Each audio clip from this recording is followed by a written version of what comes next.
Bagaimana jika Kesultanan Aceh berhasil menaklukkan dan menguasai semenanjung Malaya?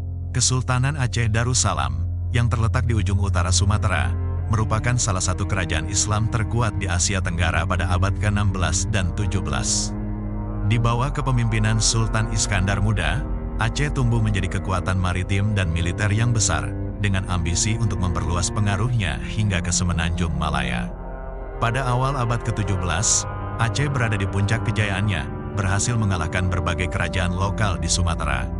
Melihat peluang di semenanjung Malaya yang terdiri dari beberapa kerajaan kecil yang sering berperang satu sama lain, Sultan Iskandar Muda melancarkan serangan besar ke Johor pada tahun 1613, menghancurkan ibu kotanya dan memaksa Sultan Johor mengungsi. Namun, upaya Aceh untuk menguasai semenanjung Malaya menghadapi berbagai tantangan.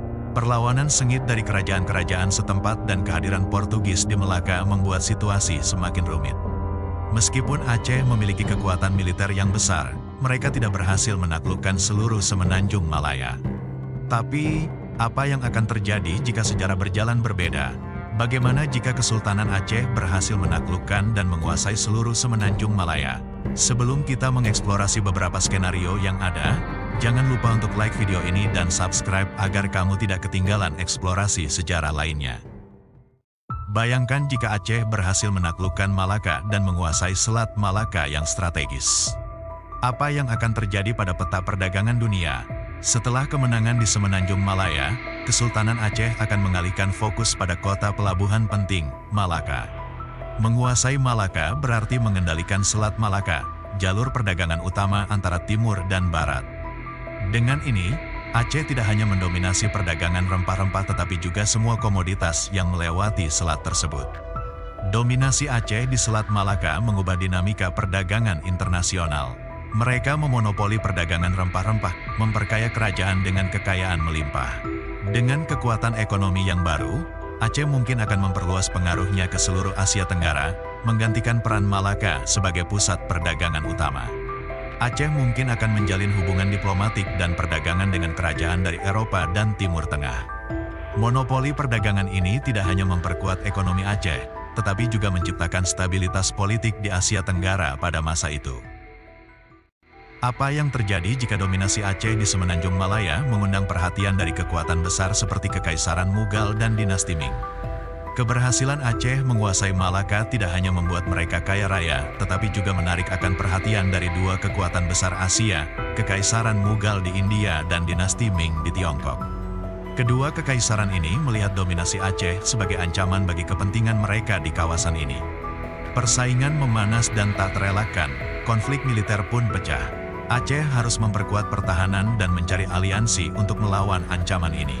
Mereka mungkin akan menjalin hubungan dengan Kesultanan Ottoman dan kerajaan-kerajaan lokal di Nusantara.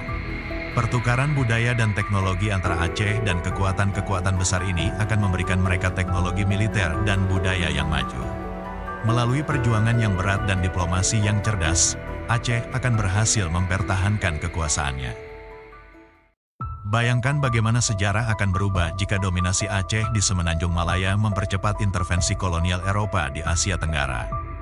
Dengan kekuasaan yang kuat di semenanjung Malaya, Aceh menjadi target bagi kekuatan kolonial Eropa seperti Portugis, Belanda, dan Inggris. Mereka tertarik pada kekayaan dan posisi strategis Aceh, yang kini menguasai jalur perdagangan utama di Selat Malaka. Aceh harus menghadapi ancaman dari Eropa yang ingin menguasai perdagangan dan wilayah mereka. Konflik bersenjata tak terelakkan, perang kolonial yang panjang dan melelahkan pun pecah. Aceh harus menggunakan semua sumber dayanya untuk mempertahankan kedaulatannya. Meskipun perang membawa banyak penderitaan, kehadiran Eropa juga akan membawa perubahan sosial dan ekonomi. Kemudian bagaimana jika Aceh berhasil menyatukan kerajaan-kerajaan maritim di Asia Tenggara dan membentuk kekaisaran maritim yang kuat? Dengan kekuatan tersebut, Aceh akan berusaha menyatukan kerajaan-kerajaan maritim lainnya di Asia Tenggara di bawah satu kekuasaan tunggal. Langkah ini tidak hanya untuk memperluas kekuasaan, tetapi juga menciptakan stabilitas politik dan ekonomi di wilayah tersebut. Aceh akan membangun angkatan laut yang kuat untuk melindungi wilayahnya dari serangan luar. Penyatuan ini juga akan memperkaya warisan budaya dan memperkuat identitas kolektif masyarakat Asia Tenggara. Dengan kekaisaran maritim yang kuat, Aceh tidak hanya akan menjadi kekuatan dominan di Asia Tenggara, tetapi juga di panggung internasional. Skenario-skenario ini menunjukkan betapa besar dampak yang mungkin terjadi jika Kesultanan Aceh berhasil menaklukkan Semenanjung Malaya. Meskipun ini hanyalah spekulasi, mereka memberikan gambaran menarik tentang bagaimana satu kemenangan bisa mengubah arah sejarah. Menurut kalian, apakah dominasi Aceh akan membawa lebih banyak manfaat atau justru masalah bagi kawasan ini? Bagikan pendapat kalian di kolom komentar.